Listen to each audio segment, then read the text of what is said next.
Hey everybody, welcome back to episode 3 of Thought Bubble. Today we're talking about our favorite miniseries and one-shots. Let's get into it.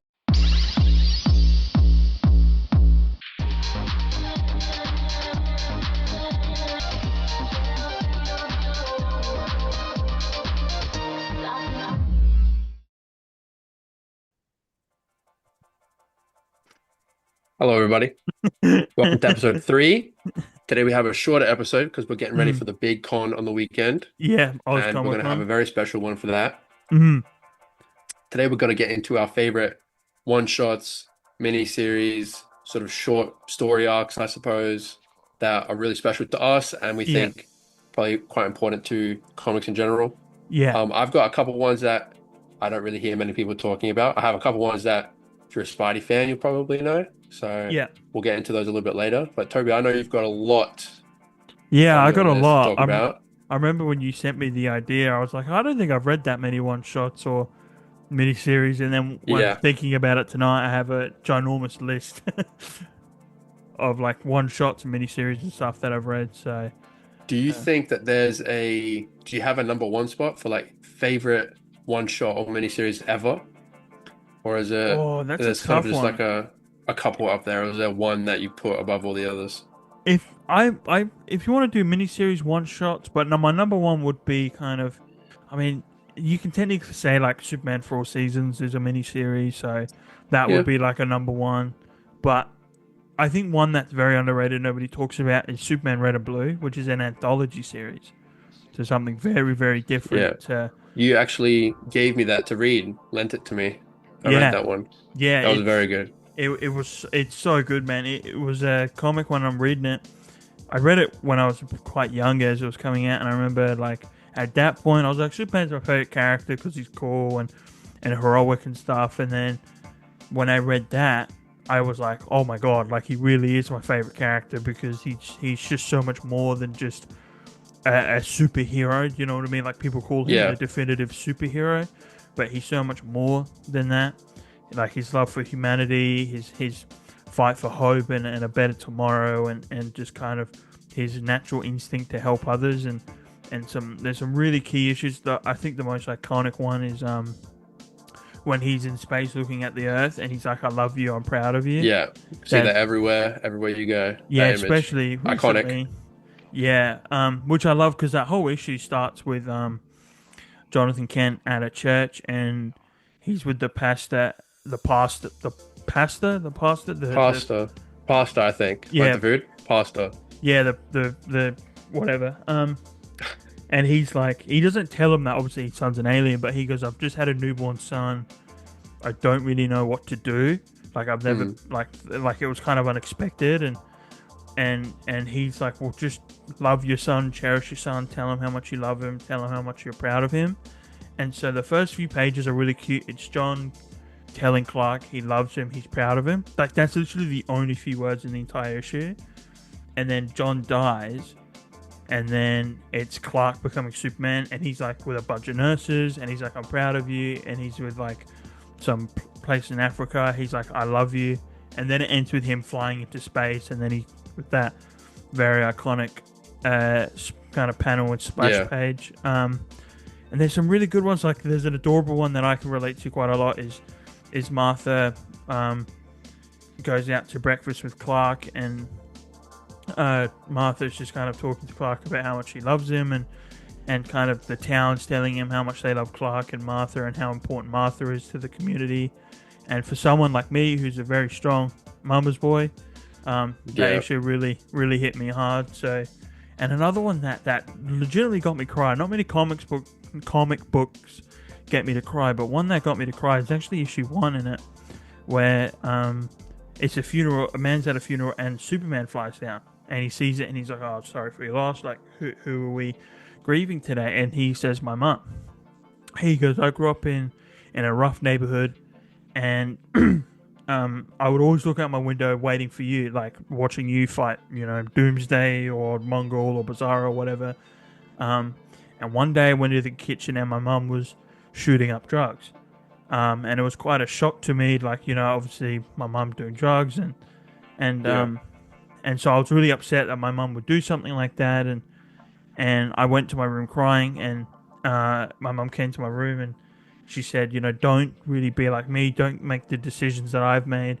And she points to the bed sheet because he has Superman bed sheets, and he goes, "This is someone you look up to. Like this is the ideals you need to look forward to, like a better tomorrow and hope and being a kind person."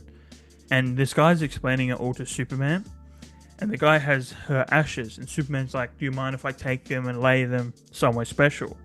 And he's like, "Absolutely." And the guy goes, "Can I just get a hug, please?" And Superman hugs him, and he gets upset. It's really great, and Yeah. Superman flies to the moon and spreads the ashes on the moon, which is really adorable. And it's so cool because Superman holds his guilt because the last few speech bubbles, he's like, "I'm sorry, I'll do better." And it's just so like he feels like he's to blame for that, but it's that never-ending fight to inspire people to fight for justice and to fight for hope and try to get his way of life through people, through young Yeah. people. So that was an issue that really got to me because I was like, damn, this guy's really kind of human and relatable in a way that like he's trying to do better and he wants to do better, and in a way all of us are trying to do better. Right. Are there any things in that comic specifically that you hope might show up in, the DCU Superman? Like anything specific, or Um, maybe an homage they might do? I think I think we've kind of got it anyway. It is spread out through other Superman comics, but specifically that one issue I love in it is where that guilt Superman has, which is more inspiring. A lot of people say like, "Man, depressing Superman, Zack Snyder," and it's like, well, Mhm. it's like I think it's good for Superman because it's like he gets depressed, he gets upset that he can't do better, but I think that's really inspiring that he constantly wants to do as much good as he possibly can. He Yeah. wants to like Yeah. inspire as many people as he can. He wants to help as much as he can. And like he's limited in a way, and some things he can't control, like that one issue. So I think it creates a relatability to someone. Be like, oh look, some things are out of my control, but there's something else I can do here, which is inspire people, Yeah. and help people and try to make an That's impact. kind of what in it's the all world. about. Yeah. That's literally all Superman's about. I think it's why we all love Superman, and so I think Corin Sweat clearly has that. We've seen him on what we've seen him from. Yeah. We've heard James Gunn talk about, and so that's something that I can't wait. Obviously, I would love them to maybe recreate that "I love you, I'm proud of you" panel Yeah. on screen. That would be really cool. That would be a beautiful way to end the movie, like on a nice Yeah. wholesome note that he's super happy with everyone. And I remember a little story. I remember because was it just before Guardians 3 that he announced that he was directing Superman and that he was doing What Superman was it? I feel like it was a bit after Guardians 3. What was that? 2023. 2021? 2023. Yeah, maybe before. I think it was before Yeah. he announced that he was doing Superman, but it was before they announced Corin Sweat and Rachel Brosnahan Yeah, and yeah, yeah, stuff. yeah, of course. But I think he just announced that he was writing and directing Superman. So I was going into Guardians very like, oh, like what can he bring to Superman? I was a bit worried because I'm like, he's very comedic, but I'm like that might work, and I was like, I'm really intrigued to see if there's something in this movie that you kind of go, oh, maybe it's a bit Superman like. And it's at Mm. the end of Guardians 3, when Yeah, when he sees Dog, his grandfather. Is that that what you're that talking about? scene also, but when Dog Days Are Over starts playing, Oh, and the whole everyone's dance scene. cheering Yeah, and yeah, yeah. jumping. I got started crying because That was a really good scene. not only was it an amazing ending to 3 movies and these characters, but I'm like, this guy's gonna cook. I'm like, if this guy can create this with Star-Lord, Drax, and Mantis, who knows what he can create with Superman? Yeah. So that was such an awesome. That scene really got my mind. Okay, this guy's gonna cook. I'm like, this guy's really gonna cook with Superman if he can do this. A short little story there about James Gunn, but yeah, Red and Blue is easily my number one kind of miniseries anthology kind of pick. I would also say quickly the Dan Jurgens run on Superman. There's some really good miniseries in there that we'll cover later. Yeah. That are fantastic. Even just one like key issues, like that are really really good. I like Cooper. What is your number one kind of miniseries or one shot It's that such a you think? hard question to put a definitive number one. I feel like I go through different kind of phases of like what character I'm interested in. Like, oh, this character's the best, so this comic book is the best. And then I was like, Yeah. 5 months later, I'll switch up again. But I think one that I've primarily enjoyed for a very long majority of my life was Spider-Man Parallel Lives. Yeah. And Okay. Yep. If you're a Spider-Man fan, you've probably heard that. And if you haven't, you need to read it straight away. Like, close the video and read it straight away. Don't close the video. It's Please keep watching. yeah, Yeah. maybe do it at the end. Yeah. But essentially, it's just a an issue where it's about Mary Jane, it's about Peter, and it kind of goes back and forth between the two, and you see where they are now. Like, this was when they were married, and you see like them now, and you saw them before, like before they even met each other, and when they first met each other. And it goes back in time, and it says that Mary Jane actually saw Peter leave his apartment. So like his uncle was murdered. He gets angry, dresses up as Spider-Man, and leaves to go find the killer. But Mary Jane was home that night next door at her aunt's house, and she saw Peter leave as Spider-Man.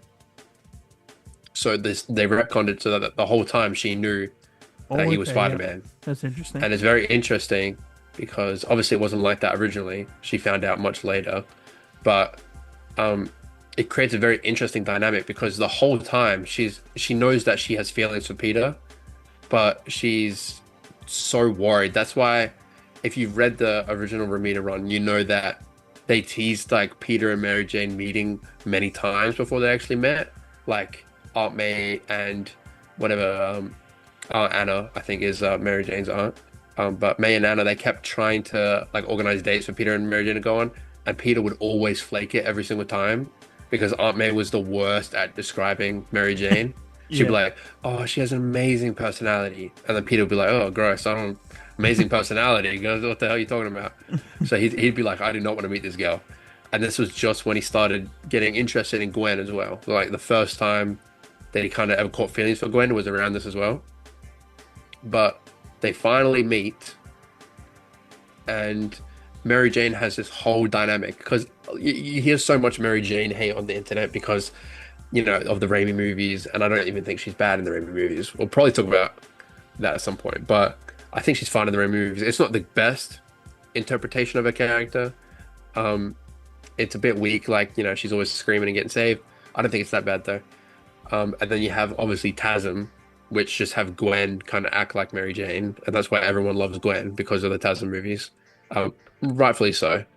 But this comic shows exactly why Mary Jane is the way she is, like why she's always gone to parties, why she talks the way she does, why she acts like she doesn't give a shit about anybody. It's all just like this barrier that she's put on because her dad is like the biggest piece of shit in the world, and he's always like lying and doing all this stuff and hiding like who he really is. And that's why she doesn't really know if she wants to date Peter or not, because he also has this mask that he's hiding like his true self from. And she's like, should I date this person or not? Because I don't know if it's gonna be exactly like what it is with my father. You know what I mean? So she's so scared to even like think about the possibility of it. Um, but she just keeps seeing it everywhere, and it just kind of shows how similar the two are, but also how different they are, which makes them the only choice when you're talking about like Spider-Man love interest, like who's the best and who should it be. It's Peter and Mary Jane. I don't think there's any question. I'll fight anybody. I'll fist fight you. Send me your address. I'll fist fight you. I'll win every single time. And it's written by Jerry Conway, and he did amazing work on the Amazing Spider-Man. And the art, when I first read it, I thought John Romita came back for. I think it came out in 2009, so not that long ago, but more than 10 years ago. But it's Alex Salvik, and I think. But his artwork is very John Romita inspired. Like it's kind of ripped straight from the era, which Oh, fits that's cool. perfectly Yeah. fits perfectly for the time. But just such a great, and I believe it's only one issue. It could be maybe like two or three, but I think it's only one single one. But it's like a larger. It's not like a 20-page issue. Oh You know yeah, what I they mean? do. It's One of like a those larger ones. 64-page one, something like Yeah, that. yeah, yeah, Yeah. yeah, yeah. But yeah, that's just one thing. If I could recommend one Spider-Man book, that's just like one issue. obviously you have like your If This Be My Destiny or Spider-Man, Yeah. No More or whatever. Like, yeah, sure, there's a great two, but One more this one day. kind of cements. One More Day. How about One More Day of You Being Alive? If you suggest that comic again. But no, I think for me that's probably the one, at least mainstream comic, because I have a couple little indie comics in here that I want to talk about. Yeah, that was something I'm excited to do with this episode. That I would say funny quickly. One of our, I would say like reasonably good friend Peter, who owns one of our local comic shops here in Adelaide. Yeah, he's our best friend, guys. Yeah, he's our He's our best best friend, friend. number one. But no, we're pretty good friends with him. I would say we always love chatting with him and things like that when we go in there. But I went in there the other day and we were talking about Marvel Comics, like kind of what we were discussing about in our Yeah, first episode. But it was funny, and I mentioned we were talking about writers that can write some characters but can't write some characters. Like we said, Tom King. We're like, well, he did a really good Superman book, but then obviously can't write Wonder Woman. So it's kind oh of like yeah, an interesting thing. And we said Dan Slott because I said I'm interested to see what he does with Superman. And he was like, oh yeah. He goes, I didn't. I was like, what? Because I know he's a pretty big Spidey fan as well. Um, and then I said, what did you think of the Dan Slott stuff? You know, and he goes, oh, mm, I didn't mind it, but he goes, when they did One More Day, he goes, I stopped reading comics. yeah. I You was like can't that. blame a guy. Yeah, I was like, that's pretty funny. He goes, that literally took me out of comic book viewership. He goes, I just kind of gave up. He goes, because Yeah, it obviously disregarded everything that Stanley, Ramita, like not Kirby, Ditko, and all those guys set up. Which was it's a funny story that kind of I guess is a funny way how comics can kind of impact a person when you're so yeah, invested in a character. It can kind of just completely disregard you. Like Bendis for me, like dude, he nearly killed Superman. Thank God he got off yeah. Superman when he did. I can't. I guess we're kind of.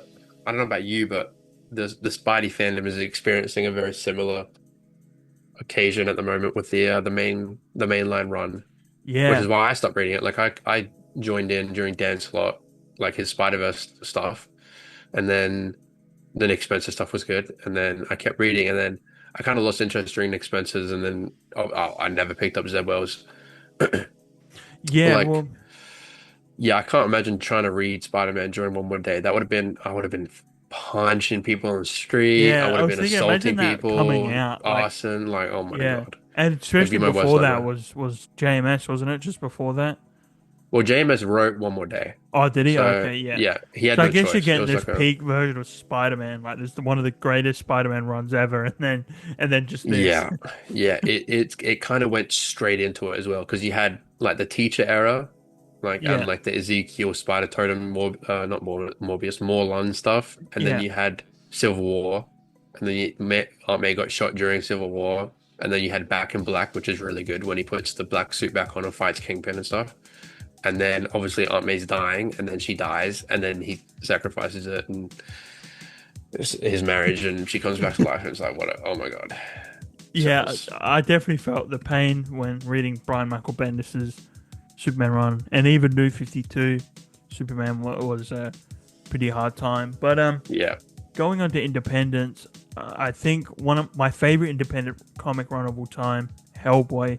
If you want to count Japan, like I mm, would say like Dragon Ball or Berserk, but if you're just going Western comics, then Hellboy is easily my number one. It's just such a fantastic series. We say it before all the time, but I think a really good comic is when the writer also draws the comic at the same time. So he writes and draws because you can get exactly what he pictures onto the page.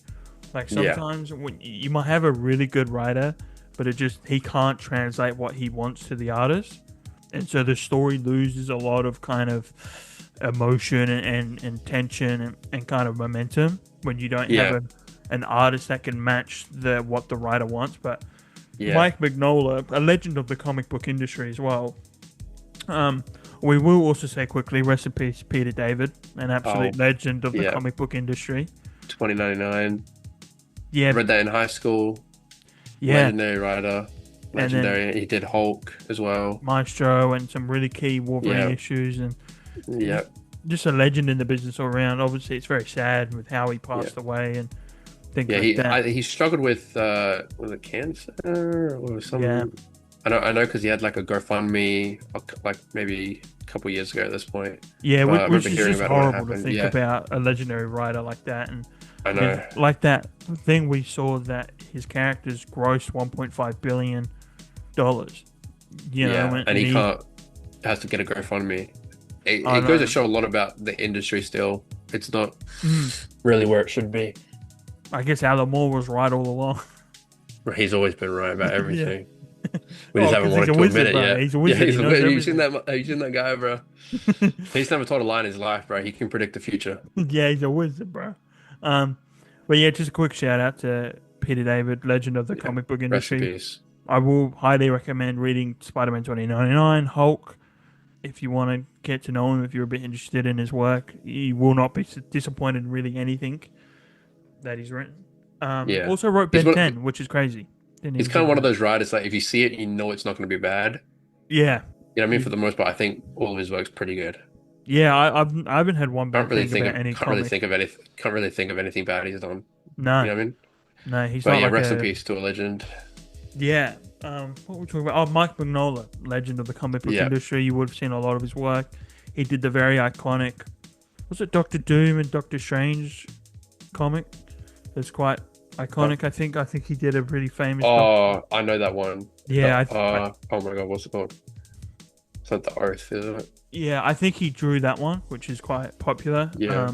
He did all the DC crossovers with Predator and stuff when they were doing those. He did the Gotham by Gaslight. You know, Oh another yeah, really classic. another That's really a really good. good one. Have you read the Um, sequel to that? no, they're doing it It was now. like They did Kryptonite or something. yeah, Something. Kryptonite War or something. I've been interested to check Yeah. it out, um, but yeah, Mike Mignola, legend of the industry. Obviously, his main thing was Hellboy. That entire run is just all mini series, so there's no like, oh, you have to start from issue one. Well, there is no issue one. There's no like Hellboy issue one. It's like Mm. Hellboy. The first story is what the first movie's based off, with Rasputin and in the subway and they really delve deep into Hell, like in the lore of it and Hellboy's real name and I can't Yeah, remember. I feel bad because I've actually not only have I never read a Hellboy comic, never even seen any of the movies. Bro, what are you doing, bro? You're I don't sleeping know. on peak, dude. I know it's good. I know it's good.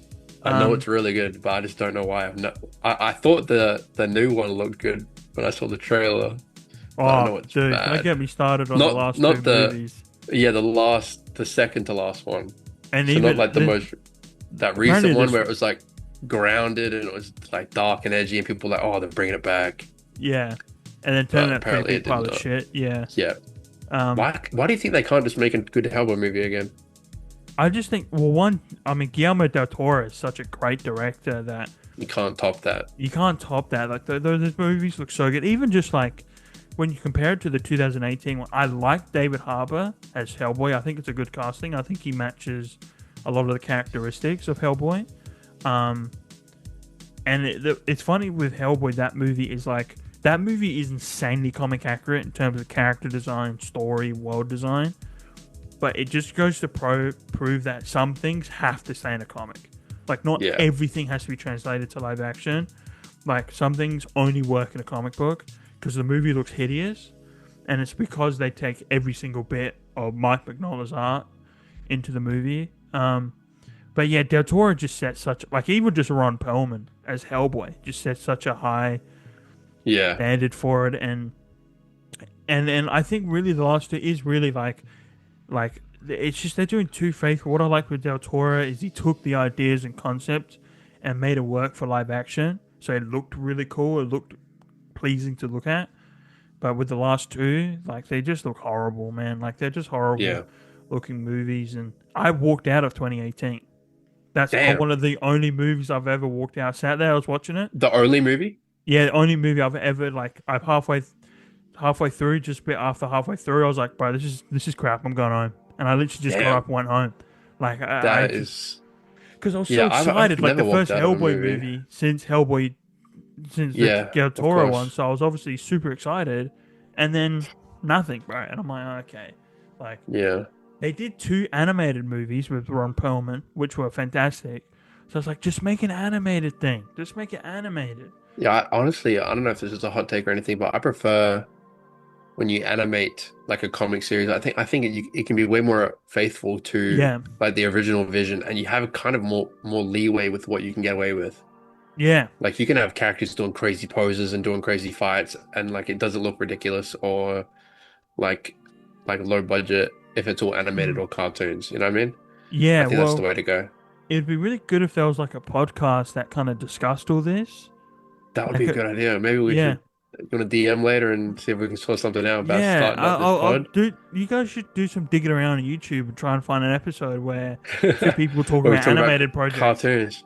Yeah. Yeah, that's actually a really good idea. We might steal that. Steal that for next episode. But we did actually talk about all that last episode, all Yeah. animated stuff. But yeah, no, going back to the comics, the art is fantastic, and the way Mike Mignola sets up a lot of the lore is really, really fun. He uses real folklore, so you're kind of interested, but it's kind of a history lesson in the way, and it's just really, really, really unique. Like, you can't really compare it to anything. Like, I know, like, for example, you read Invincible, you can kind of compare it to Superman. You know what I mean? Or if you read Yeah. something like, what's another independent thing? Like a really famous independent comic. I guess like Kick-Ass, you can kind of compare it to Daredevil in a way. You know, Mm. like the realism of the heroes. I haven't read Kick-Ass, so I'm not too sure. But the point is like you can't compare it to anything, which is really fun, and you can tell it's a really big passion project from Mike Mignola, and he was very much like, I don't really care what anyone says. This is something I've had an idea for. Yeah. Some of the short stories in that though, the one they adapted the movie of, The Crooked Man, it's a really, really good one. It's actually a really dark one in the comic, actually. It's about like a cult, and the guy like takes women and stuff, and it's a quite a dark comic. There's some good ones, like the one of my favorite ones is like a Frankenstein one. He goes to this castle in England, finds this Frankenstein monster, but he actually like brings him into the BPRD, and he starts helping him, and something I love about Hellboy is like how nobody like cares what he looks like. Like, he'll walk around like the city and they'll be like, "Oh, hey, what's up, Hellboy?" Like, they don't like look Are at him. demons a known thing in the universe? No, of Hellboy? no, Oh, everybody's they just they kind just of don't like, give a shit. yeah, they're just like, "Oh, okay." Yeah, I like that. Yeah, which is really cool. Like, Abraham's the same, the Aquaman monster thing. Like, they're just kind of like, huh? Like, okay, that's just like Hellboy. They're like, that's Hellboy. Like, they'll get someone new in, like a new agent, and they'll be like, oh, like Hellboy's here, and they're like, yeah, that's what he does.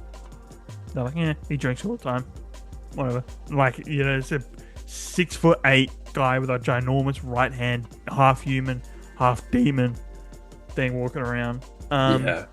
Aura. A crazy aura. I'll Yeah, say. like the trend. That's one character I would love to attempt to cosplay one day. Be a bit tricky, but Not impossible. I think it can be done. I would love to attempt at it. Yeah, you've definitely got the size for him for sure. Like, he's a big dude. Yeah, I would love Like, to like. you gotta have big shoulders. You know what I mean? Yeah, like just I'd look like an idiot if I tried to do if I dared to do him. Well, I love like just a big trench coat and all that, and Yeah. my favorite voice actually of Hellboy is actually in Justice 2, surprisingly.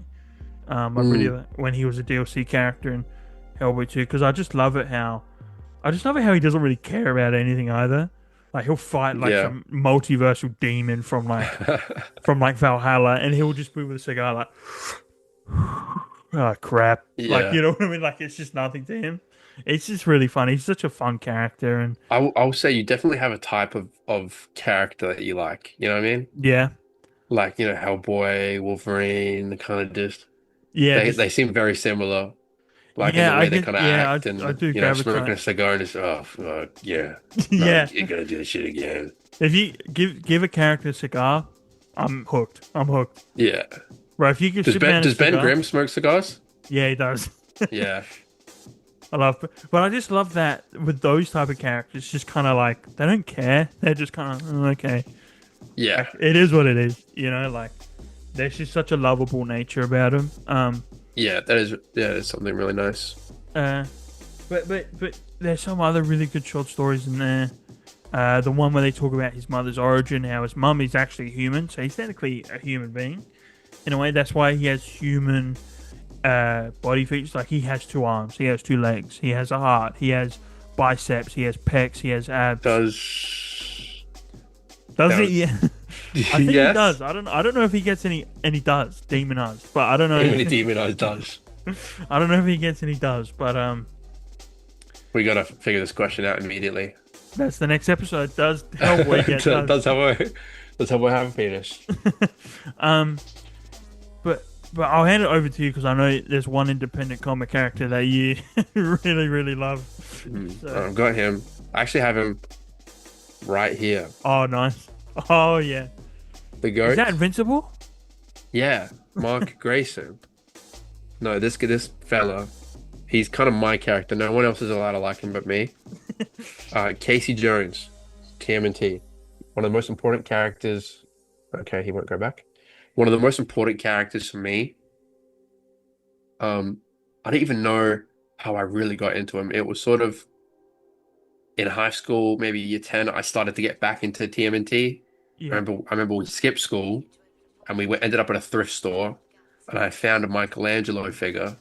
And I was like, whoa, I used to have one of these when I was a kid. I was like, isn't this cool? So I bought it. It was only like $2. And I bought it and we took it back to the school. And we were kind of just dicking around with everybody. Like, I'd throw it at somebody and they'd be like, oh, cool, Ninja Turtles. I used to love that.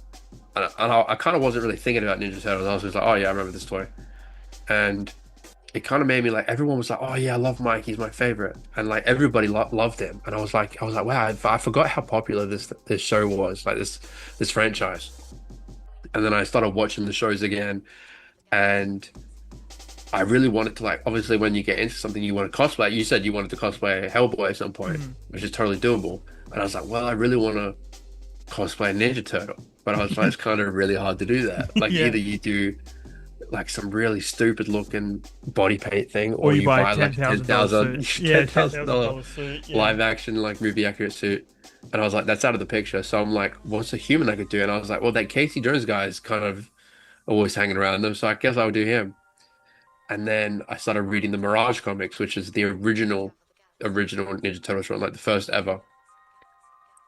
And like I'd always put off reading it because it was black and white and it was like, kind of old. And like I just never, back then I wasn't too interested in reading like super old comics, even though I was reading 60s Spider-Man. But anyway, and I read it, and this Casey Jones guy, he's kind of just the whole comic series is not. People say like, oh, it's a parody of other things. It's not really a parody. I wouldn't call it a parody. I'd call it more of an appreciation, like an amalgamation. Well, as the well whole of origin's different based off Daredevil, isn't it? Like they just stuff. do. Yeah. They just do. It's less. That is true. Daredevil was in it, but it's So people go like, oh, they're supposed to be like the dark and grungy like Batman and Daredevil, but it's like, I guess that's just kind of how characters were in the 80s, though. Like the Daredevil thing is it's just a small kind of reference. You know what I mean? Yeah. They like doing references to different characters and franchises in that original run. Because like the ooze that falls on the turtles is also the same stuff Daredevil got in his eyes. But yeah, and then Did you know about the Master Splinter one as well? What one with Master Splinter? It was actually Charlie Cox was talking about it. He goes, because you know how the person who trains Daredevil stick?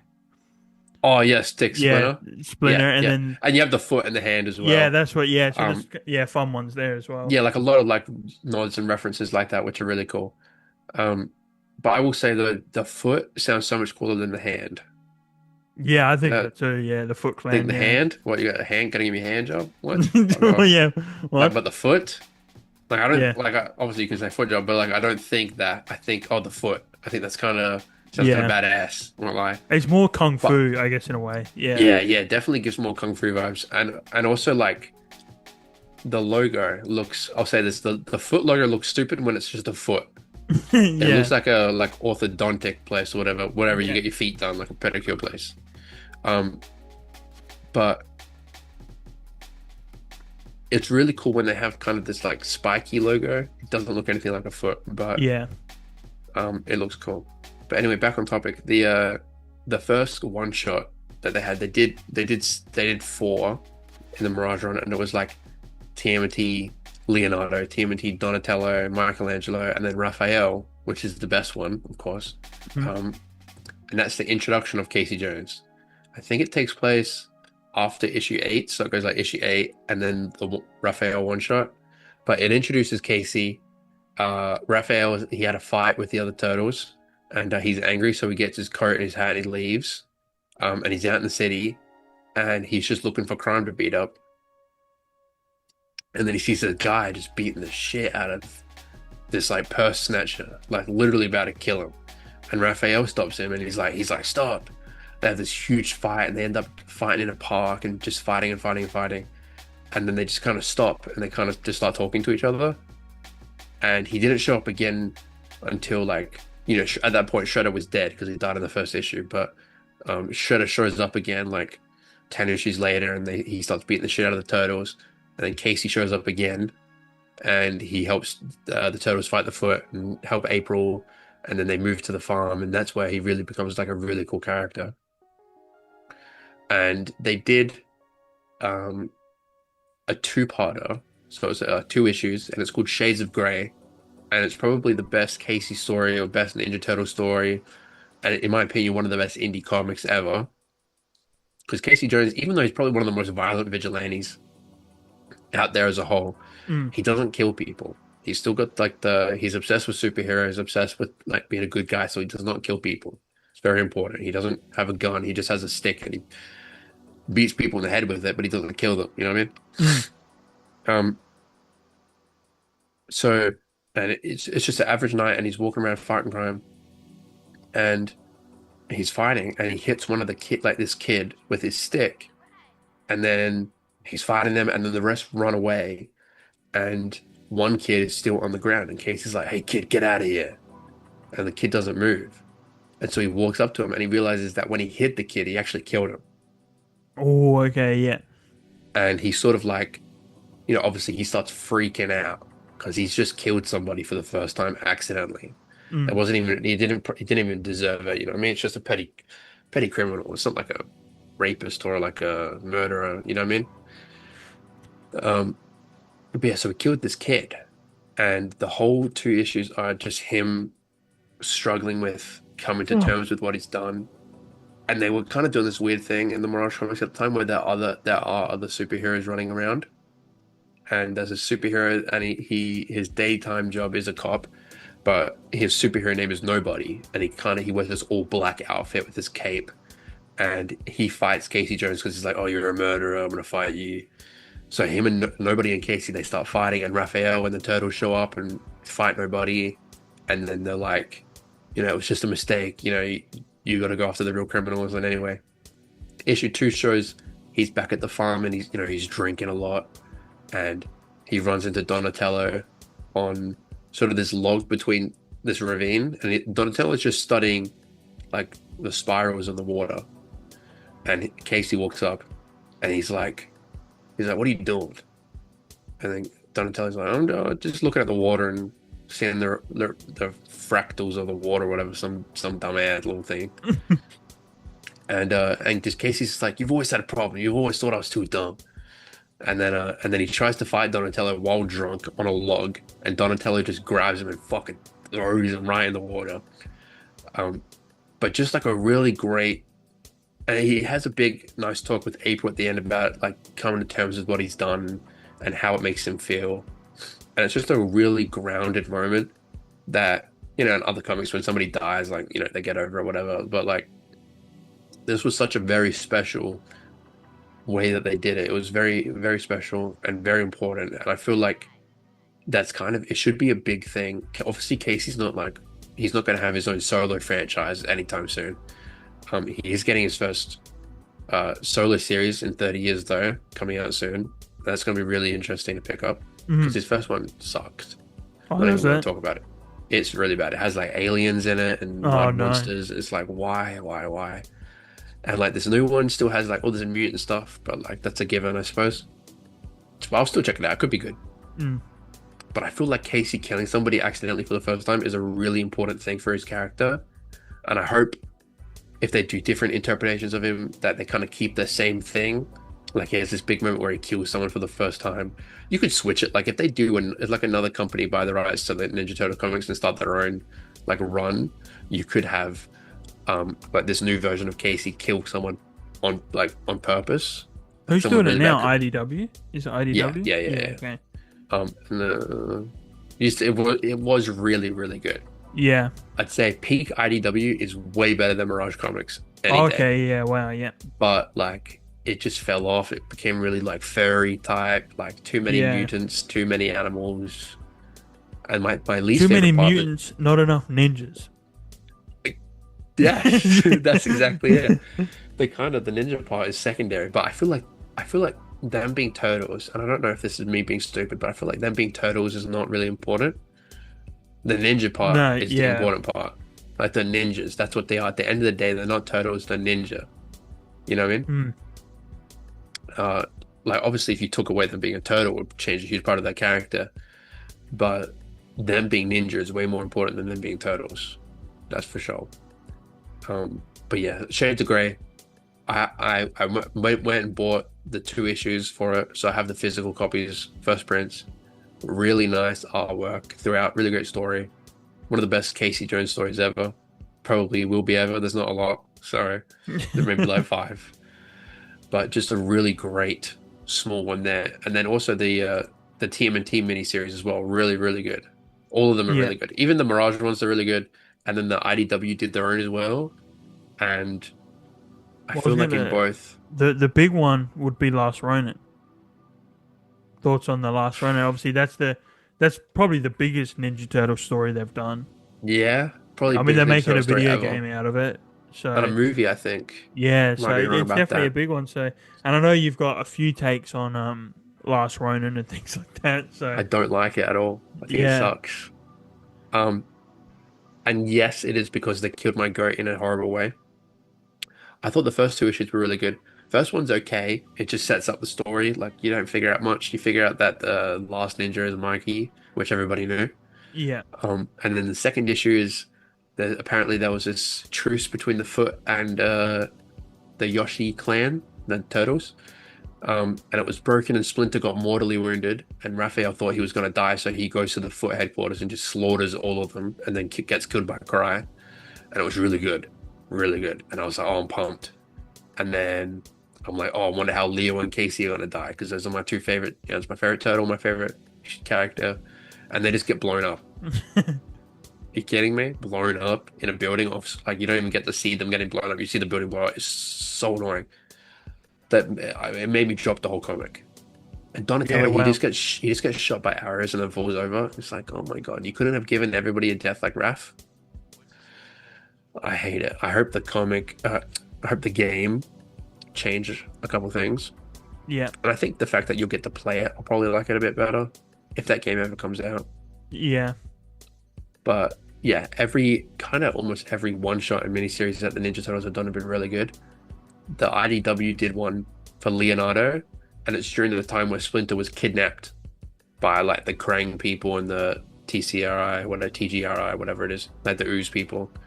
And Leo's just off looking for him, and it's got great art by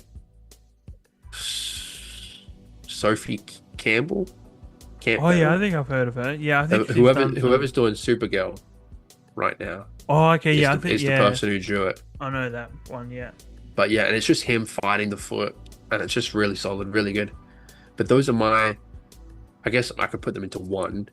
The best, one of the best stories I've ever read. And okay, yeah, nobody else has really ever read it. You know what I mean? It's a niche thing. Even though Ninja Turtles are so big, I feel like the comics are very still quite indie, yeah, quite because everyone just underappreciated, puts it to the animated series, don't they? Like, which is very good. yeah, I mean, everybody loves the '80s one. I think our favorite. I mean, I'm not a ninja. I like Ninja Turtles, but 2003 is like for me. It's the best Ninja Turtles that I've ever seen. It is the best. Yeah, it's Yeah, the most accurate as well. I It's do got love. some of the best voices. I do love the Team and Team movie though, the animated one with Chris Evans, Case. 2007. Yeah, Yeah, that's a I nostalgic used to for love me. that when I was a kid. Yeah, I guess do you view it differently now that you know a lot more about the Ninja Turtles? What, the movie? Yeah, the Team Uh, and Team the- one. Well, actually, now that I know, I kind of don't like it as much as I Yeah, did.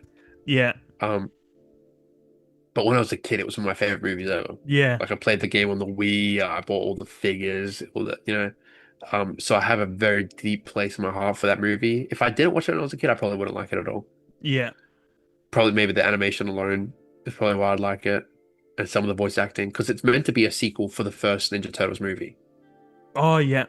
So you go like TMNT from the 1990s, and then you go uh, the 2007 animated movie as a sequel, because Shredder's dead because he died in the first movie, and this place is some other random dude bringing monsters back, whatever.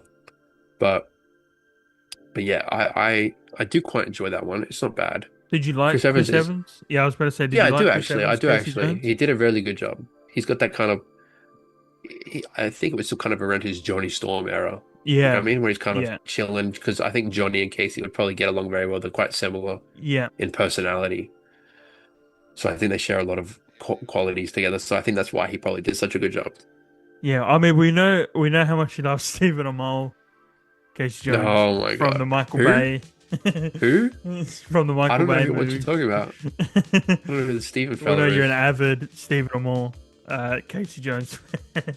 He better pray he never shows up to a Comic Con.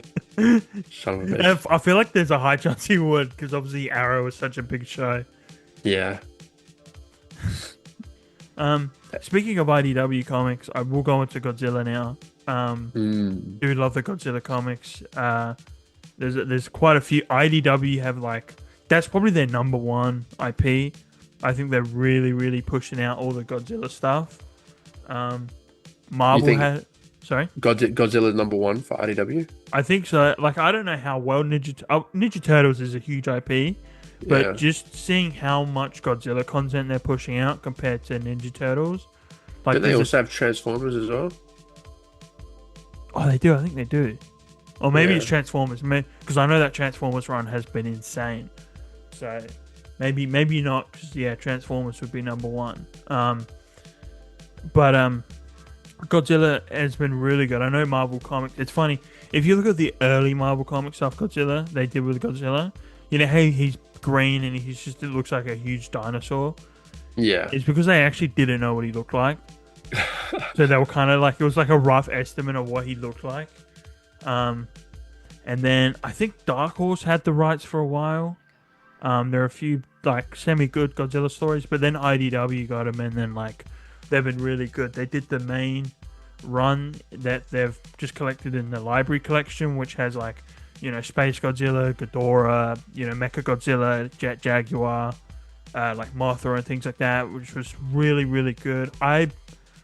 It's a bit of like a topic in the Godzilla community. I do like Godzilla as a hero. People like him as the villain when he's just trying to like Shin Godzilla, how he's just trying to destroy everything and kill everything. That's a great story. Like it's in the original movie as well. Like it's kind of like what happens when Mother Nature fights back, because like they from the ocean, and then it's how Godzilla's created.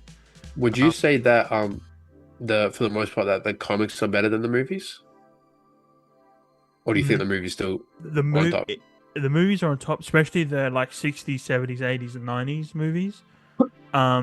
They're kind of like they're the pinnacle of Godzilla. I would say the comics are much better than all the modern stuff that's coming out. Like I do love the legendary stuff. Those movies are the first one, 2014, is an amazing movie. A lot of people don't like it because there's just like not enough Godzilla. But I'm like, the scenes you do get Godzilla are like worth the wait watching it. When he puts his foot down and everyone stops yelling, at the airport, they're all screaming, he puts his foot down, silence. Yeah, I love that when when they're in Chinatown and he gets up and it's like that. You see the tail and he does the big roar. Like that's like there's not much, but like it's worth every scene, and the build up to it makes it more special because you don't get to see him. So when he does show up, it's like I have to make sure I don't go to the bathroom right now. Yeah, type of moment. Godzilla's here. Yeah. Yeah. You want that feeling of like, oh shit, Godzilla's here.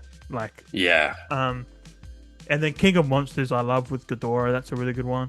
I think Godzilla X Kong was alright. Mecha Godzilla is probably my favorite Godzilla villain out there. Yeah, I'd say Mecha Godzilla. That and Space Godzilla. And Can so I I just say like, how hard was the fight during when like Kong versus Godzilla was coming out? yeah. How hard were you fighting for Godzilla's name on the onlines, Oh, on the dude, socials? it was. Was Oh, it a dude, war? Because it was. I was Team Kong. I was Team Kong. I mean, like, and that's a whole episode of if we did like Godzilla, but like people like I get why people say Kong is obviously smarter in a way because he's an ape and Yeah. I love people like he has thumbs. So, um, but I think Godzilla's just got more power. Do you know what I mean? The atomic Yeah, breath like nuclear, like Kong's just a big monkey, really. Like he and doesn't all have the anything. spikes and stuff that Yeah, Godzilla has. I think people just said Kong, and I think I know I did because like they see a monkey, so they see a human, Yeah, in a and way, they, yeah. you know what I mean? Yeah, And it's Kong more has a easy to much relate more to a lovable monkey. factor to him. Like he's Yeah. a big, cute monkey. Yeah, he's a big monkey, so he's much more lovable as a character than Godzilla. Uh, but um, but the last two movie got X. The what was the last one? What was even the last one called? The last one, Godzilla X Kong. Yeah, that was one of the worst movies I've ever seen in my entire life. Really? Yeah, it's so Why did you bad. hate it? Why do you hate it? But what Godzilla's literally in it for 2 minutes. But it's Oh, just like maybe I guess I didn't really, yeah, I didn't really care about watching Godzilla. it from a Godzilla fan. Like it was horrible. Yeah, that would change Um, it so much. the Scar King was cool. The big orangutan. I thought he was really cool. Um, I didn't like Shimu. I was like, what is that? And the humans, like, I remember when people were like, oh, the human story, like, it's crap. And they're like, oh, well, it's part of the movie. It's like, well, no, the human story was crap. It didn't really add anything. And I just want to see Godzilla. Like, I'm not here to see some orangutan and some random ice dragon, you know? I am really excited to see the new one, Supernova. It's the next one Yeah. coming out. But the IDW comics, so going back to IDW, there's some really good. The iconic one is Godzilla Goes to Hell. That's probably the most popular one and the one that everybody says is easily the best Godzilla comic. And something that I really love with Godzilla comics is that when there's no like human characters, rarely. It's just all pictures, all art. You're reading it from like a body language standpoint. So I think that's a really fun. It's a really interesting way to read a comic. You're not relying on characters talking and the thought bubbles and the narrative and stuff. You're just reading purely on Godzilla's body language, how his eyes are looking, and who he's fighting, which I think are really fun. It adds a new experience to reading comics. But Godzilla Goes to Hell is a really, really good one because obviously he goes to hell and then he's kind of fighting through everything that's kind of been challenging to him. Yeah. I've Um, never read it. How exactly does he get to hell? they don't Did really he, explain it. oh, he just shows up there. The first page is just him falling. No, that's interesting because obviously, once you go to hell, it means you're dead, right? Yeah, so obviously you got to think he died, but then Yeah. then he kills God and then comes back. He's like this thing's kind of talking to him, so he's slowly figuring out what's there, and then he kills it and he comes back to life. There's a really, I can't remember the name of it. There's a really fun one. I think it could it be the 70th anniversary issue they did for it? But there's a fun one where there's a really famous rock climber, like a venturer, kind of like a Bear Grylls character, you know. And he's kind of like, he was big in like the 70s and 80s, and he's kind of retired now.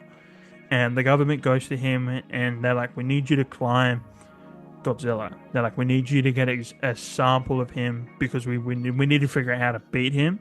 So if we can get a sample, we can figure it out. And we need you to get onto him and climb him. So he's like, okay, it's a new challenge. And so he's climbing him. And it's cool. As he's climbing him, like, he starts getting radioactive. Like, so he starts getting cancer, which is kind of cool because he's like, I'm dying here. And then all the US military start firing at Godzilla, right? While he's still on it? While he's still on it. So he's like, it's cool because he's hiding behind Godzilla's big shards on his back. Yeah. To try and not get hit. And he's like hiding away and he's kind of like, okay, I gotta keep going. And it's so cool. He gets to the top of his head and he sees Godzilla just standing at the beach looking at the water. And and he goes, "Oh," he goes, "This guy just wants to go home. Like he's not evil. He's not trying to kill anyone. He's just Yeah. trying to go home. Like this is his planet, is his home, and he's just trying to get there." Yeah. And he's telling this as he's old and he's got cancer and he's slowly dying. And they're like, Godzilla's attacking San Francisco or something. And it's cool because he's like, this is what happens when you mess with someone's home. They're like, Yeah. if you mess with him or someone's home, this is what you get. You know, because it's like if someone ran into your house right now, like, and destroyed your home, you're going to be like, well, no, I'm going to fight for my house. You know, Yeah. so that's how Yeah, Godzilla yeah. feels. Like when people attack him or, you know, they do things to the earth. Like they're like, you're attacking my home. So that's a really fun comic. Like following you seeing a human kind of interpret Godzilla as like, oh, Yeah, he's that's actually like just a cool guy. He's a what's chill guy. what's that one called again? I can't remember. I'll have to figure it out. I'll leave it. I'll leave it in the description of the video once I get it. Yeah. But We that's should leave all the comics in the description that we mentioned. yeah, yeah, for sure. That's a really fun one that I like. The big IDW story is really good. The first one's fantastic. It's about so Godzilla first comes to land, and obviously they think, oh, he's destroying. He's here. He's destroying cities. He's doing this, and he's destroying. And this military guy's just come. It's funny. He just comes home, and then Godzilla destroys his home. So he's like, oh, great. But he sees this little girl in the street about to be killed. So he saves this little girl, and he's like running away. And he looks back, and like his mum and dad have died. The little girl's mum and dad has died. And so it follows a few months later, and it's like The Last of Us, like Joel and Ellie. Yeah. He's like looking after this girl, and he's trying to figure out how to go home and what's next. And they're like walking, and they see Godzilla's closing in on him. So like, oh, we gotta go. And they're running around, and they find Mecha Godzilla just like chilling there, like nobody's in it. So they're like, oh, let's Yeah. pilot him. So they're kind of Pacific Rim against Godzilla. And they're fighting Godzilla, and Godzilla just pushes him out of the way and keeps going. And again, he's like, oh, he's actually not trying to kill anyone. He's actually, and he sees like Rodon or something trying to like, and he fights Rodon. And then he goes, oh, Godzilla's actually the good guy here. Like we need Yeah. to like protect him. And it's cool because when he's in Mecha Godzilla, the president's like, you need to kill Godzilla. Like we designed this thing to kill Godzilla. You have to kill him. And they're like, no, like he's actually here to help us. Like I'm gonna go help him. And that's how I love Godzilla being written as like a protector of Earth and a hero. Yeah. I think it's way more interesting than just Just a giant monster, yeah. Yeah.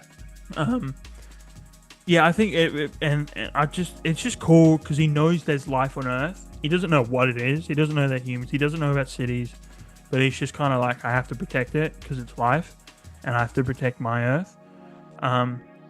So it's cool when like, and at one point in that run, like Space Godzilla comes down, Ghidorah comes down, Hedorah comes down, and he's fighting all of them at once. So it's kind of like this last stand against like all these aliens. Yeah. It's really cool. And then Jack Jaguar comes in and helps him, and then like Destroyer comes, and it's really fun. Like it really feels like the original 60s and 80s Godzilla films, which are really fun. But the Godzilla comics, I highly recommend them. There's another really fun one I think called Kings of Fire, where like Godzilla's actually been around since like the dawn of time, and so it's funny when like he's fighting the Romans, and like the Romans are shooting arrows at him, and he's just kind of standing there like, okay, and just like obliterates Rome. And then there's like a cool one with pirates, and you follow this pirate, and he's like trying to get away from England because obviously at that time like the pirates are illegal. I mean, they still are illegal now, but There's peak piracy era. yeah, peak pirates era where like the Queen of England was trying to kill them all, and like all that stuff. And they go to this cave, and they realize that like the Queen of England worships Godzilla, and like Godzilla's a cult, kind of like an Illuminati thing. So you follow it through time, and like the Illuminati built on Godzilla, and there's different Illuminatis, like one for Ghidorah and one for Mecha Godzilla, and it's just really cool. Like there's just so many fun stories with Godzilla that IDW have done. Yeah. So Definitely a character I think I should be checking out. based off your recommendation. Yeah, I think you would It love sounds Godzilla. very good. It sounds very good, Yeah, especially that one with the person climbing in, the I'll one. find it. Yeah, and I'll let you know. It's a really fun story, and there's so many Yeah, Godzilla's such an interesting character, and I think it's another character that people kind of misunderstand in a way, and I think something that I really hope that Legendary continue to delve into because they are delving into that now. That's why I love King of Monsters because when they realize that like he's there to protect him, he's trying to fight back Ghidorah, and they're like, we yeah, actually need to help him. We need to guide him to Ghidorah and just leave him alone, let him yeah. do his thing. Um, and just a Is bit. that? Do you think Sorry, that's the best Godzilla movie, or do you I, think? people in the Godzilla movie will be like, oh, like Ghidorah's the best one, or I know the Heisei ones are really good, like Godzilla Final War and Space Godzilla. They're really good ones. For me, I think the best Godzilla one is Godzilla minus one. That is Yeah, easily the yeah. best. We watched that one together. Yeah, Yeah, that is the best because you watch the human story and you kind of forget it's a Godzilla movie. And you go, oh, this yeah, is a really heartfelt movie, and then Godzilla shows up and you're like, oh wait, this is a Godzilla movie. yeah, Um, the second one's in production at the moment, which will feature another kaiju, which I'm super excited about. Obviously, they'll have a much bigger budget. Won yeah. an Oscar for best special effects at the Oscars minus And one, they had a crazy low budget like 15 for million. that first one. Yeah, and it looked amazing. Yeah, And and it got to then show like, what are these people spending $200 million on yeah, making especially the this recent MCU shitty, movies. shitty CGI, looking Yeah, scenes, and then you have like this $15 million amazingly like with the water, like how it's rolling off of him when he's swimming. yeah, and like the It just atomic looks so breath good. scene looks really good when he's charging up the atomic breath and stuff. I cannot wait to see what they do with the second one. Yeah, that will be interesting to check out for sure. Um, I want to delve on to Marvel DC. That's our thing. Um, going back on topic to Superman, I want to recommend some key issues, some key Superman issues, just one shot issues that I feel are crucial to Superman. Some really fun Superman stories. One that I know that I've told you about a few times that I really like was in Adventures of Superman, where the you follow a random guy on another planet, and they're at this bar, and they're talking about this Kryptonian, and the guy overhears him, and he goes, "Kryptonian? What do you mean a Kryptonian?" And they're like, "Oh, there's a Kryptonian on Earth. He's like a great Oh, right, hero. yeah. He's a great superhero. Like, he's the last one alive." Which is never the case. There's like 12 Kryptonians still around right now, so he's not really the last son of Krypton. And you reveal he's like, I was the Green Lantern responsible to protecting that sector that Yeah, Krypton was on. great little issue right here. And so he flies to Earth. He finds Superman, and Superman's like, "Oh, Green Lantern, like, what's up? Like, what? Like, do you need help with anything?" And the Lantern's like, "I'm sorry. Superman's like, what are you talking about? Like, what are you?" And the guy's like, "Please kill me. Like, kill me. Like, I was given the responsibility to protect the sector Krypton was on, and I didn't save anyone. So you have to kill me because I failed. I didn't do my job. Like, I failed as a Green Lantern." Yeah. And Superman's like, "Whoa, like I'm not gonna kill anyone."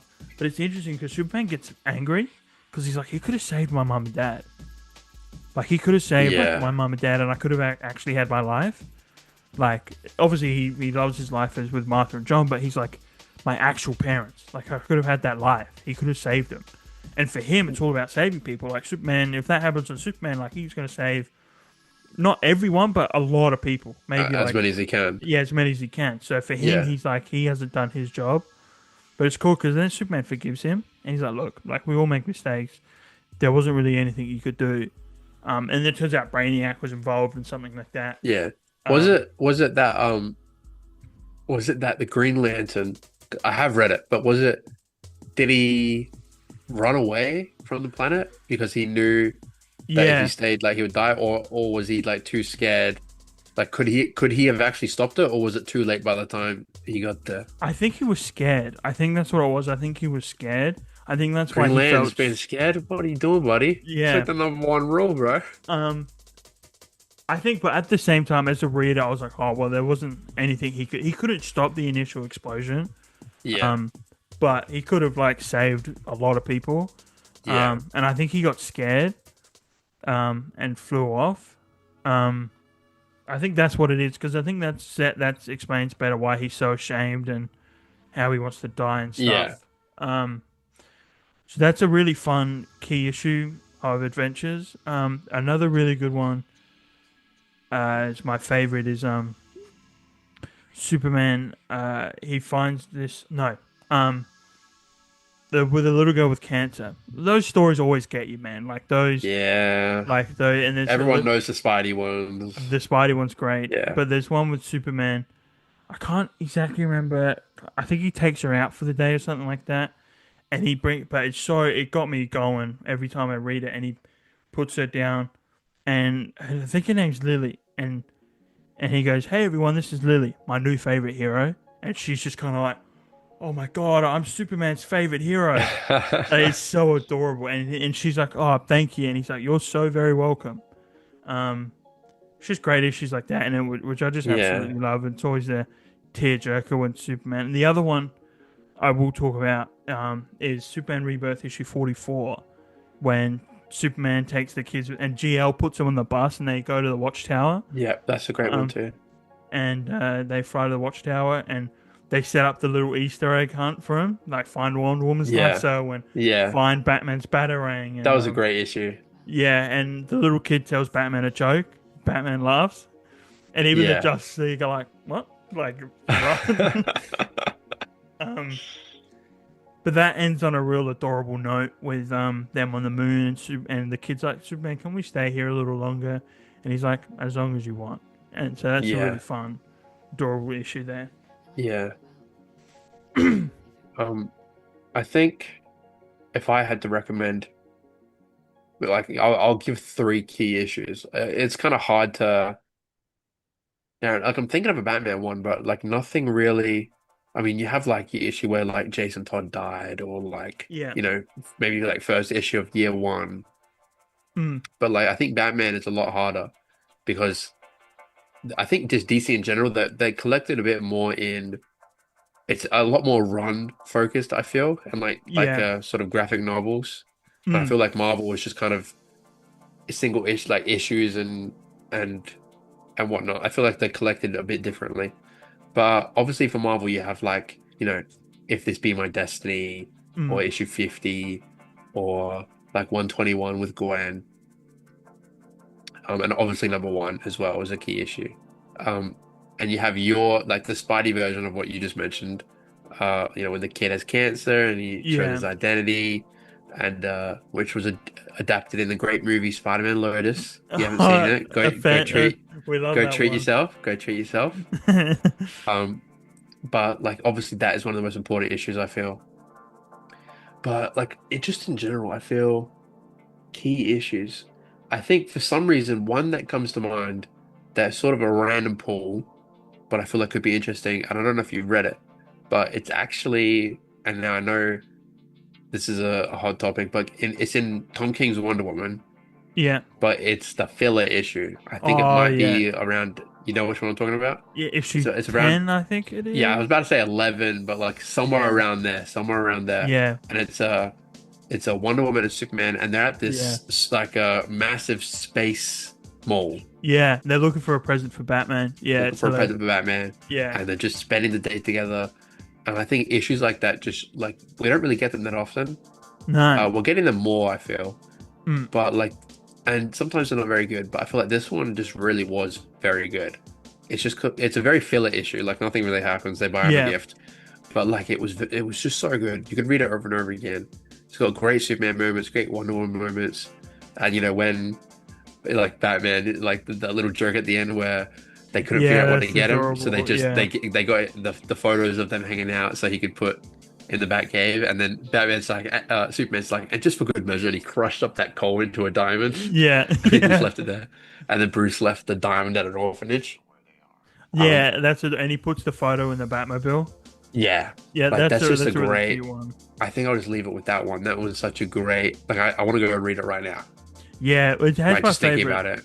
Superman panel that I always send to people, especially you. It's that one where he's like, yeah, he goes, I don't know, I'm just the boy that my ma raised. You know, Oh, right. Is that yeah, yeah. yeah, that's from that issue. I think because like Diana, I think he tells Clark about because that's when the Amazon kills that American person, and then they're going after Diana.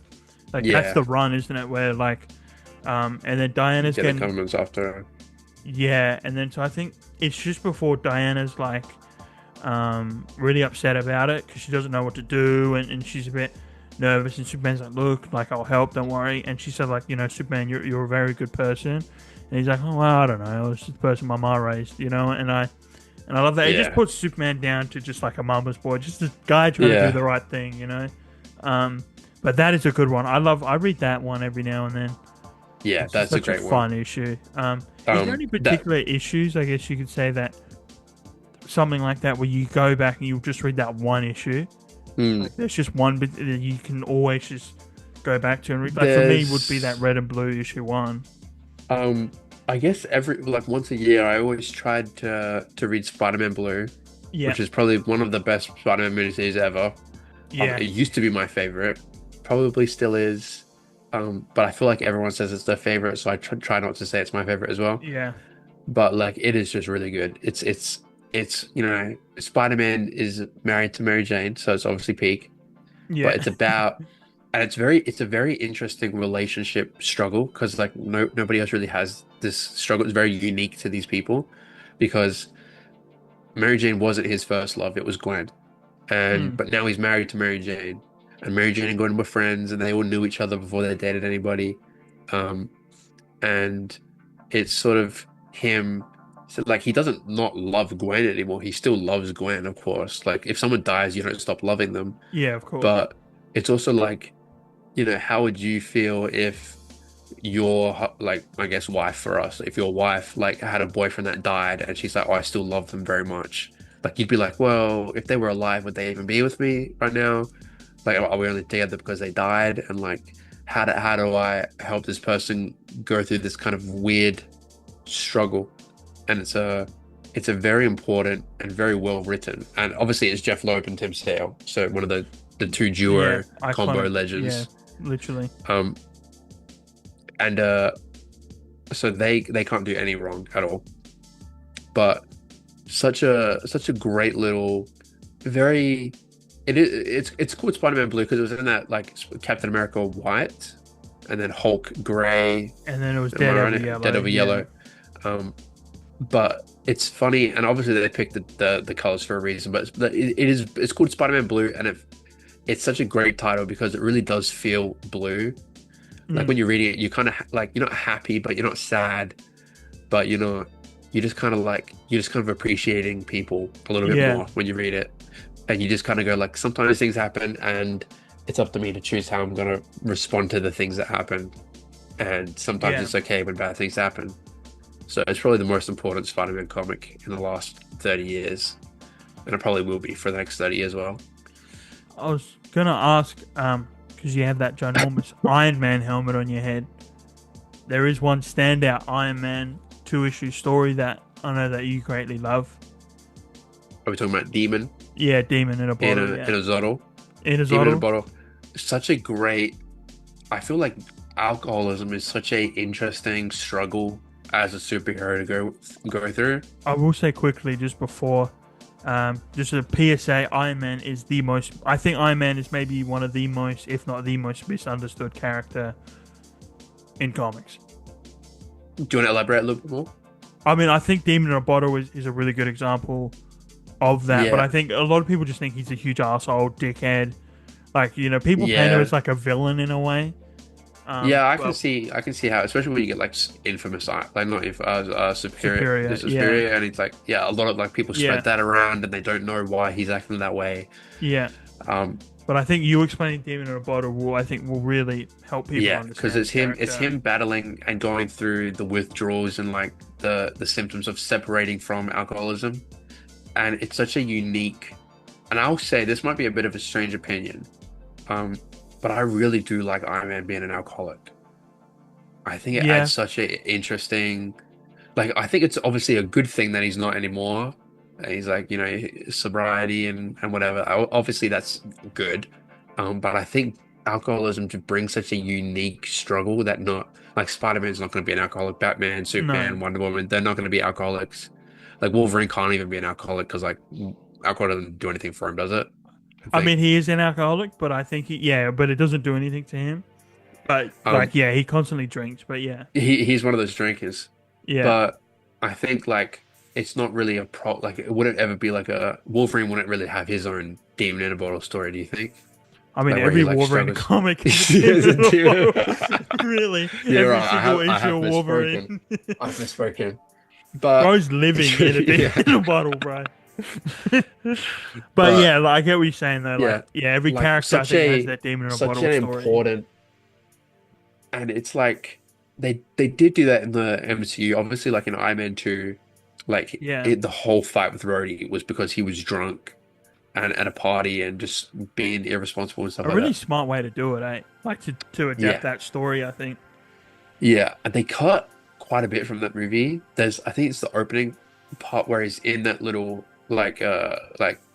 helicopter thingy airplane Oh, when and he's he's jumping out of it. on the And expo, yeah, there's that part where he's when he flies into the expo. yeah, There's a part where he's in the bathroom throwing up because he's still hungover from being drunk, and he's yeah, like kind of like dazed around. He's yeah. walking and he can't stand up, and he's throwing up, and then he goes into the expo. But like, I think just yeah, that's why he's such a like. I've only sort of recently gotten into Iron Man. Like I liked him a lot. Obviously, the MCU is probably why he's so important now. He's one of the biggest heroes in the world Mm, thanks to those movies. He wasn't really that big before. no, He was. I would say obviously like I didn't read comics before the MCU came out because I didn't even watch the movies when they came out because I was a kid. yeah. But I feel like I don't know if he would be an A-list back then. Before, no, I think he was. I reckon he was maybe around B, like if you do like a Yeah, B minus or something. B Yeah, sounds about right because he's definitely one of the most important characters in Marvel still, yeah. even though he wasn't the most popular. Uh, but yeah, if you haven't read it, just read it. It's not very long, Would you but it say just it's like the best introduction Iron Man comic?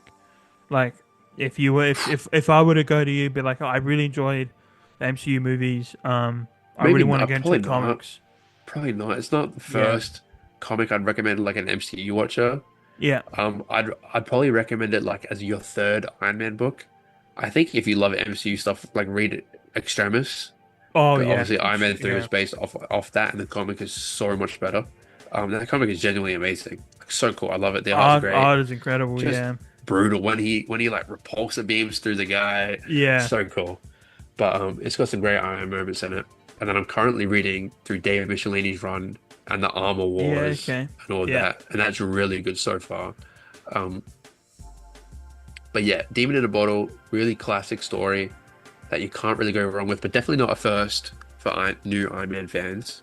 And I mean, mm, I probably still count myself technically as a new Iron Man fan. yeah, If you compare it to Spidey, I know nothing. yeah. Of course. Yeah, But like just in general, like a really unique struggle that I think makes me appreciate the character way more. mm, Um, but yeah, just like so interesting, so cool. Not cool, but yeah. it's not cool, but Yeah. like unique, cool because it's unique and it brings Mm, something new. And I kind of like it if he kept having that struggle, but I understand why he doesn't anymore. It's like a very good comic yeah. explaining how he got through it, and you see him suffering through all the withdrawal symptoms. But yeah, such a great little thing. But if I had to recommend one Iron Man comic, it would be Extremis. Yeah. Just so cool. Extremis is. Very short. Yeah. Like you get through in a day. But yeah, just such a classic, such a classic. Yeah, Um, I would love to recommend Matt Fraction's run on Iron Man. yeah, That was the very good. Shield director stuff. Yeah, I didn't mind the Yeah. Shield director. Have you read much of his Shield director stuff? Or No, I've started reading it again. They yeah, only gave it to me and I read through it, but I wasn't really paying attention when I, yeah. when I read Oh it. yeah, yeah, And everyone says it's so good, you should start there. yeah. And I'm like, oh, I I know I really gotta read liked it. I really liked his Shield director stuff. I thought it was a lot of fun. Yeah, I was reading it at work when I was laminating for about Oh an well, hour. yeah, yeah, I was laminating one sheet, swiping the page, laminating one sheet, swiping the page, laminating, swiping. But yeah, I'll get through it at some point. Um, I was talking about Avengers. I would go into Captain America. One of my favorite Captain America comics, the United States of Captain America.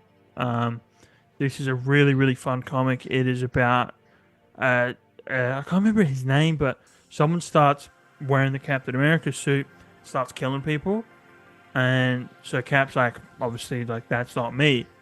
Um, and so he dons on his like Winter Soldier suit, like his shield outfit, Yeah. and he starts tracking the guy down. And as he's going across, because this guy's like going across America, he's going across America, and he's finding different people having the name Captain America. Like there's one, he goes to a small town like Chicago, and she's like, "Hi, I'm Captain America of Chicago," and he's like, "Oh, like cool," and it's like a fun, like one shot issue after explaining why she's Captain America, and my favorite one is he finds a Captain America that's an American Indian, which is a really fun one, like going back to indigenous kind of America, which I thought was really fun and interesting. And his suit's really cool. And at the end of it, he kind of goes, he says to him, like, Captain America isn't, I'm not Captain America. Captain America is an idea that anybody can be Captain America. Anybody can fight for the American dream. And so Yeah. it's really cool. It's about a comic that how big Captain America, like Captain America is the Superman of Marvel. Like him and Spidey are kind of within the universe. Everybody looks up to those two. They're like Yeah, the yeah, I big can see that. heroes. And so it's really about the impact that he's made on the younger generation. Like a lot of them are kids, and then Bucky shows up, and he's like, he gave the shield to Bucky as a second chance for being the Winter Soldier, and Sam Wilson shows up, and it's a really fun comic about short. I think it's only like 5 issues, just about the impact Captain America makes on people, and how anybody can fight for the American dream, and anybody can fight for the right thing. And another really good one was Mark Waid's little 5-issue run. So they did it just as they were hitting 700 issues of Captain America. Mark Waid took over for 5 issues. And it's really good. It's just about Cap. He's driving around America.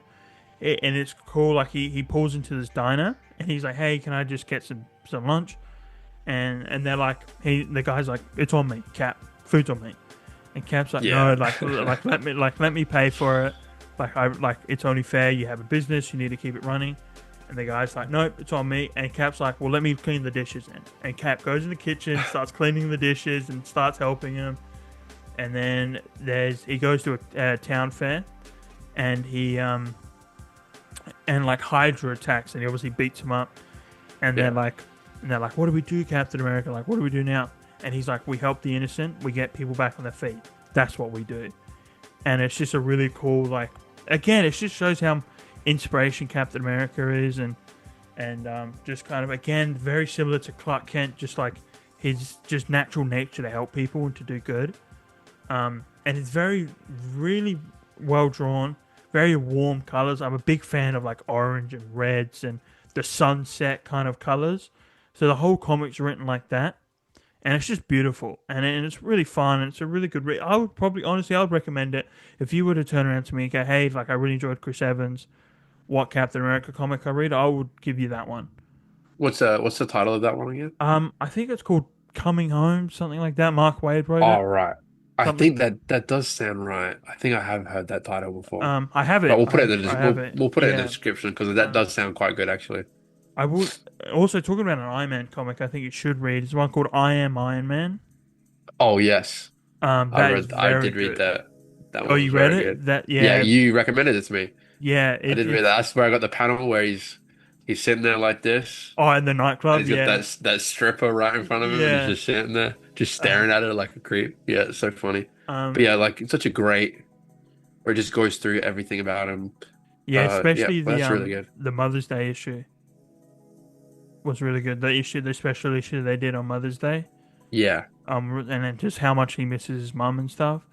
Yeah, The so little cute. message at the end was really nice. It was really kind of emotional. He was like, the writer was just like, read comics and love your mum. And I was like, that's exactly what I'm gonna do. Only 2 things you need to do in the world. Yeah, Read comics, exactly. love your mom.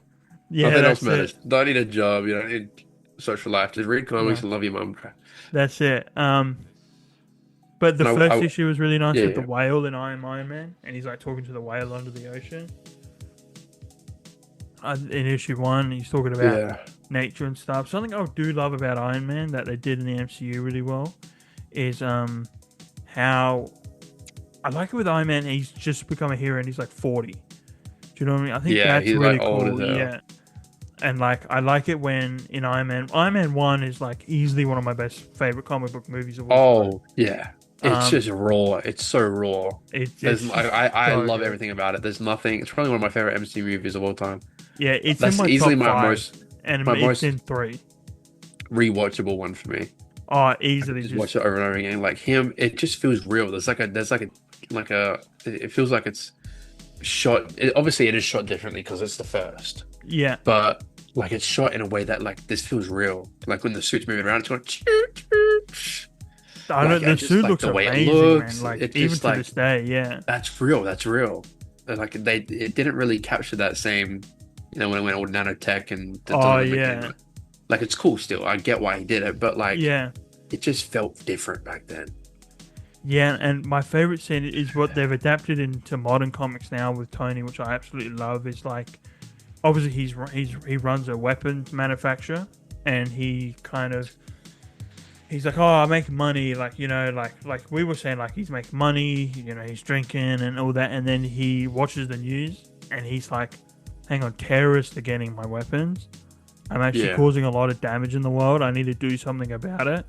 And so I love that this huge responsibility he puts on himself to save the planet, to save the world. yeah, I love that, especially one of my favorite, maybe my favorite Iron Man scene of all time in Iron Man 1, when he's watching the news and he sees his weapon and he's just there, like with the gloves, he's sitting on the couch and he's like, yeah, and you can just see him just start tweaking out, start getting angry, and then blast yeah, the TV, and then he suits up, yeah. and he goes, yeah, that's So maybe my favorite Iron Man scene Ooh. ever.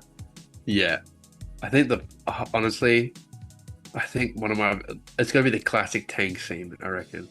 Oh, You with the know, tank, yeah, when gets shot out of the sky and then he yeah, gets up and just pew! yeah. Like that was everywhere when it came out. That was just so cool.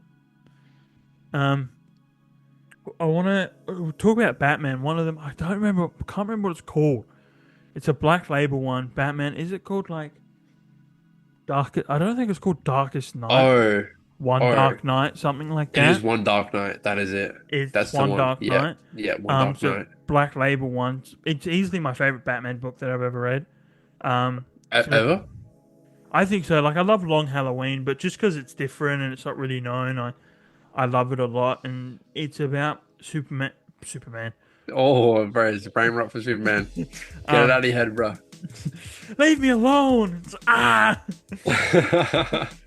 Um, but it's about Batman, and he's transporting that EMP villain. I think that's a new villain just for the comic, but that EMP villain, and he like explodes and the power goes out, and he has to Yeah, transport him to one side of Gotham to Arkham, while the power's gone out. Whole city's gone to shit, and yeah, like so he's trying to like get this guy to the other side of the city. And my favorite bit is when he's in the sewer and he fights Killer Croc, and he's like beaten to shit, like his mask is like come off, and like his whole yeah, cape's ripped, and he like wraps the mask around his head, and he like wraps the cape around his hands, and yeah. he's like the That's the only cover for one of the books, isn't it? yeah, I and think. Yeah. he's like the only thing I smell is your fear. So cool. And then the end panel where he's like just outside Arkham, like he's on the bridge, and he's just outside Arkham, and the kid and the EMP's kid's there, and he's like, "My dad, like I hate you, Dad." And the kid goes to kill his dad, and Batman like just grabs him, and he goes, "This isn't the way." He goes, "This isn't what we do." And I just love that comic so much because it's just like everything Batman has gone through that night. He could easily be like, yeah, he deserves to die, but he still believes in people. He still believes that, like, not only can EP change, but like this kid can't go down that path. Yeah. And I just think it's such a beautiful, it's really about Batman's indomitable human spirit to never give up, not only physically, but on Yeah. people and on I think Gotham.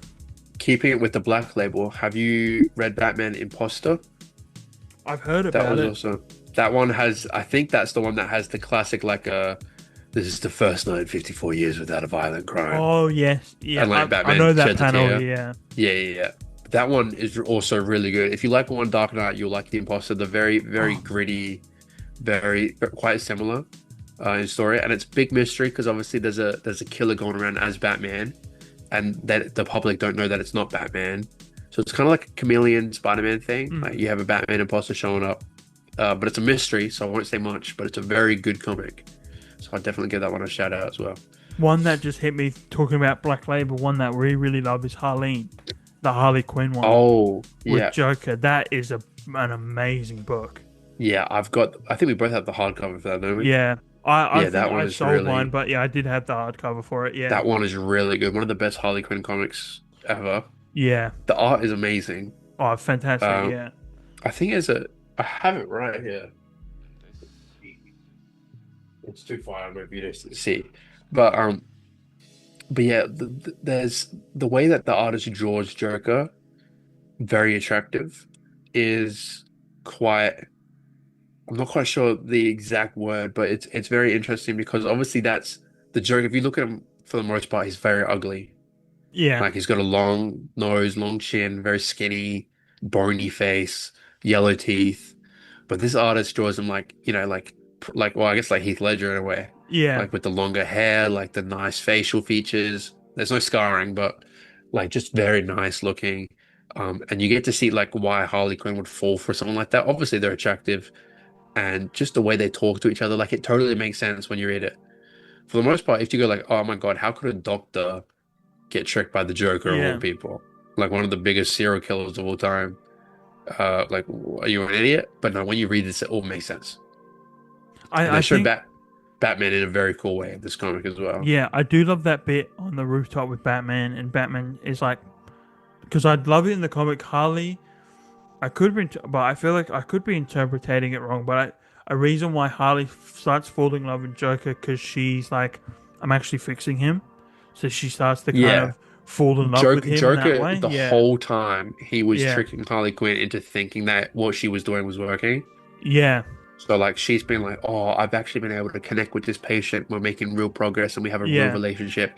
The whole time Joker is just fucking with her.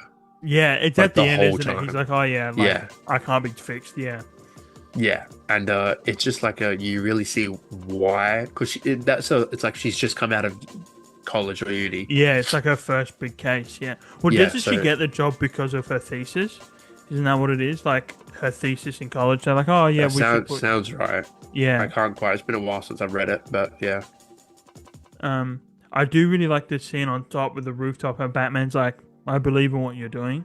Yeah. Like, I do like, and I do like the Harvey Dent subplot as well in it. Um, how Harvey Dent starts kind of believing in Harley. No, not believing Harley. Harvey Dent starts disagreeing with Harvey Dent. Am I Not sure where I put it. am I talking English? But I Harley just added that. Quinn, Harvey Dent. I don't. I think I had a mini stroke because I don't think I was talking English. Guardian of Culture Zero. Maybe. No, but I was just saying. I was trying to say that the bit with the subplot with Harvey Dent is really cool. Yeah. How Harvey's like Doesn't he this- doesn't he have his origin in this as well? I think he Doesn't he becomes burn his face? Two-Face Yeah. in the comic, but I like because he starts disagreeing with Harley because isn't it he's like he can't be changed. He should be like thrown in a pit and never be Yeah. released again. And she's like, no, like he's changing. She can do something. Yeah. And Harvey kind of backs away. I think after Batman goes, oh well, like if Batman thinks this is gonna work, then I'll listen to him. Yeah. And then you turn out that Harvey was kind of right all along, but he's Two-Face now. And Yeah. but that's a really good Black Label comic. Maybe the best one I've ever read. I think easily. It's such a Yeah. Superman. There is a Superman and Lobo one, which I don't even know how it's Black Label. I'm like, how do you make a Superman Black Label comic? What? I can't really think of anything better. Have you read the Wonder Woman one? Which one? The Wonder Woman. I can't remember. There's a Wonder Woman one. I can't remember. Dead Earth? Yeah. Have you read Yeah. that one yet? You Is that you any you good? gave it to me. Oh yeah, I did, didn't I? Yeah, it's very good. Yeah. When she like rips out Superman's Yeah, okay, his whatever. body.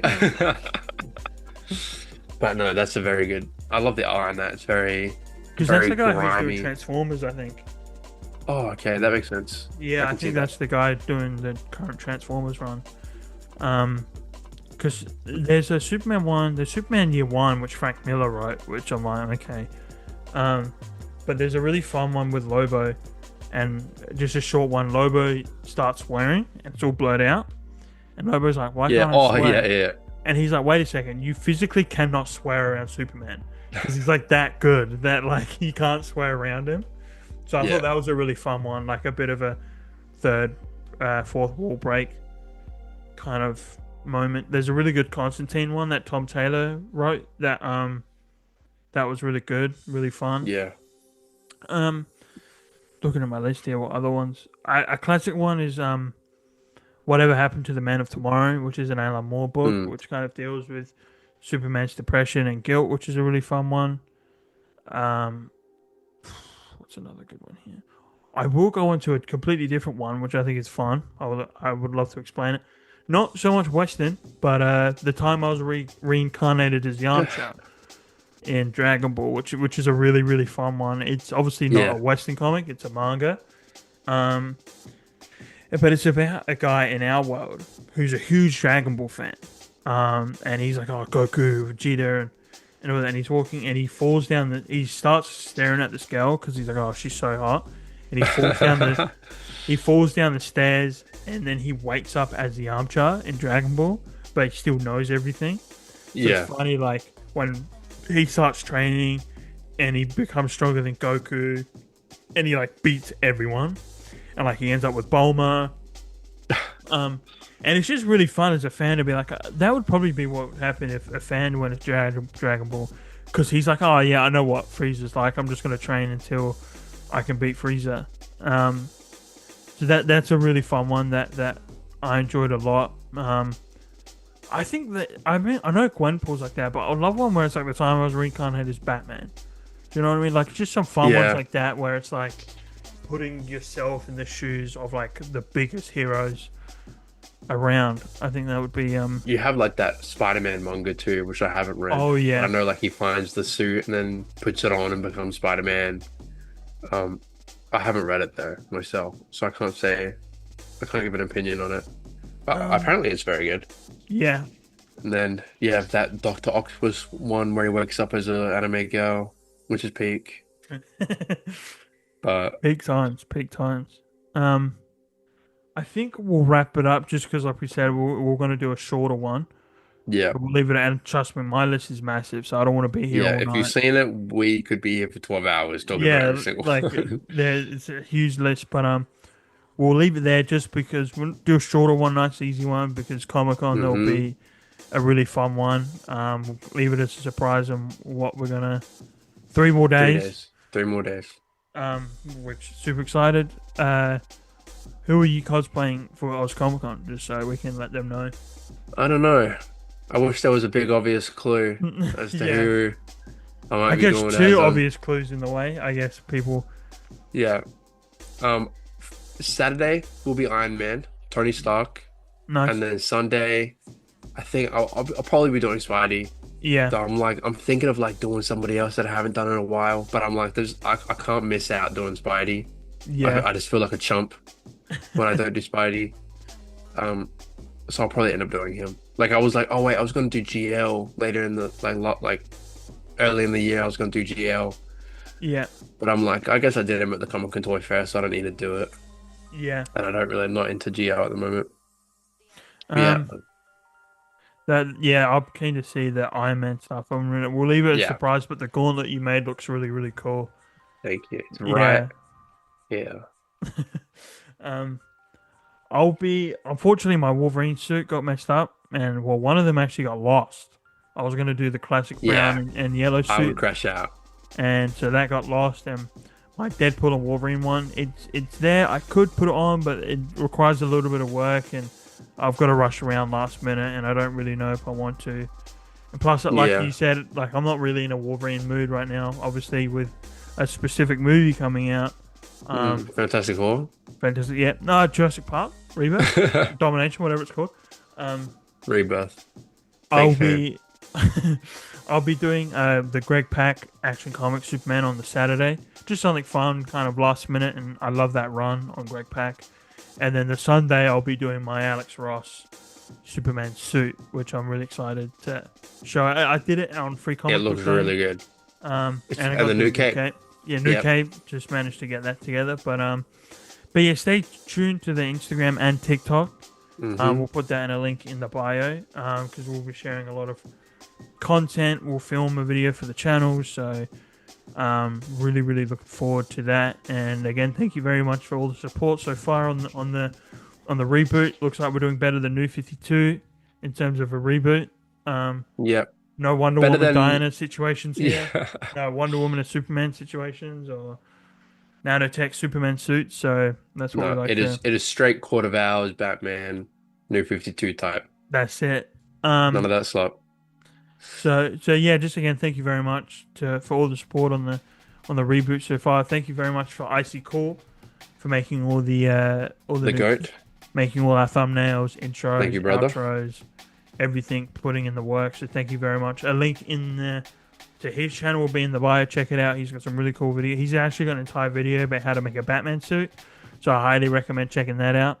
I need to check that one out. That's a really fun one to watch. But thank you very much, guys, for watching tonight's episode. Please, again, stay tuned to the Instagram and TikTok, and hope you guys have a really good night. Peace, guys.